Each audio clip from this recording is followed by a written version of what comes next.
قلت لك ازاي دخلت المسرح. هنا نرجع لقصة كافيتيريا الكلية. عندنا كانت بتعمل سندوتش ميكس سوري اسمه نقانق بالبطاطس. النقانق دي اللي هي السجق عادي يعني، بس هم بيقولوا عليه نقانق. فكان سندوتش ميكس كده نقانق بالبطاطس وعليه شوية جبنة موتزاريلا. واقف انا بجيب سندوتش الميكس ده ومستني، وقاعد باصص للراجل وهو قاعد عمال يشاور مستني بقى السندوتش يطلع. لقيت لك واحد صاحبي اسمه رامي فايز الشاروني، ومعاه واحد كده انا كان اول مره اشوفه، المهم اتعرفت عليه اسمه احمد عصمت. فرامي عارف ان انا بمثل من تانية اعدادي، فقال لي بص يا بشوي، انا في فريق المسرح هنا في الكليه، واحنا عاوزين ناس عشان خاطر داخلين مسرحيه، عشان داخلين مهرجان المسرح بتاع الجامعه، فمحتاجين ناس. انا انتهزت الفرصه بصراحه، قمت مكلم ابرام ومكلم واحد صاحبنا تاني اسمه بشوي. بعدها بسنه طلع لنا حامد مسرح الكليه، عملنا مثلا بتاع 12 13 مسرحيه. في مره كان بيخرج لنا مخرج اسمه استاذ محمد الصغير، كان بيخرج لنا مسرحيه اسمها حسن ونعيم. اتمنى تشوفوها، مسرحيه حلوه جدا، هتلاقوها على اليوتيوب، اسمها حسن ونعيمه، فريق مسرح كليه طب عين شمس. المهم يا سيدي، استاذ محمد الصغير ده كان اخرج برنامج جد جدا لاستاذ اشرف عبد الباقي، وكان بيخرج في الوقت ده السيزون الاول من تياترو مصر.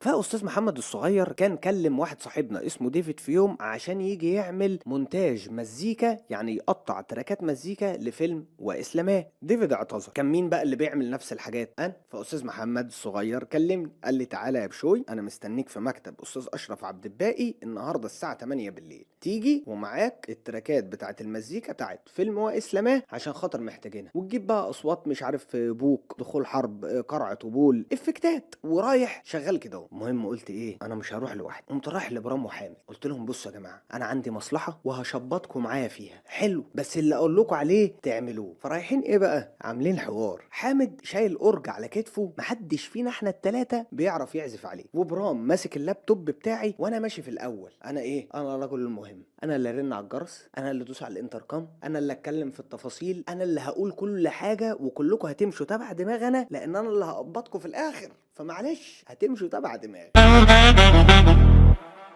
المهم يا سيدي، رحنا طلعنا. اول لما طلعنا لقينا مين بقى معلم، لقينا اصحابنا اللي احنا كنا نعرفهم من ايام جامعه عين شمس. فريق حقوق عين شمس كان مصطفى خاطر ومحمد انور وحمدي المرغني وتوب وعبد الرحمن. تجارة كان وائل العوني، وكان من آداب عين شمس قسم نقد ودراما سارة درزاوي، وكان من كلية تربية كانت دينا محسن ويزو. كان في بقى اللي أنا ما كنتش أعرفهم، لسه اتعرفت عليهم أول مرة، كان كريم وربيع وأسأس وإسراء عبد الفتاح. دول أنا ما كنتش أعرفهم، أول مرة أعرفهم في أول يوم رحنا للأستاذ أشرف عبد الباقي في المكتب. المهم قعدنا سلمنا عليهم وتمام، سمعناهم المزيكا. أستاذ أشرف عجبه الموضوع، قال لنا طب خلاص احنا عندنا بكرة بروفا، بس البروفا هتبقى في مسرح في اكتوبر. فحمد قال لهم طب يعني ما التراكات هي على اللابتوب، هو انتوا لازم يعني الاورج؟ قالوا له لا لازم الاورج، لان احنا بنفكر نعمل حاجه كده. هو يا عيني مش عاوز يتقدر بقى ويشيل الاورج لحد اكتوبر، فكان عاوز يعني يخلص من الموضوع، بس للاسف لبسه. ففضلنا بقى بنروح ونيجي كل يوم، حمد يا عيني متقدر شال الاورج رايح جاي. المهم في يوم كده بنأمن على مكان عشان خاطر ايه، نخبي فيه الاورج. المهم في اليوم ده استاذ محمد الصغير كده قام بص لي انا وبرام وحامد، قال لي انت يا برام، انتوا الاثنين هتعملوا تتار، حامد انت هتعمل فرح شجره الدر. بصراحه احنا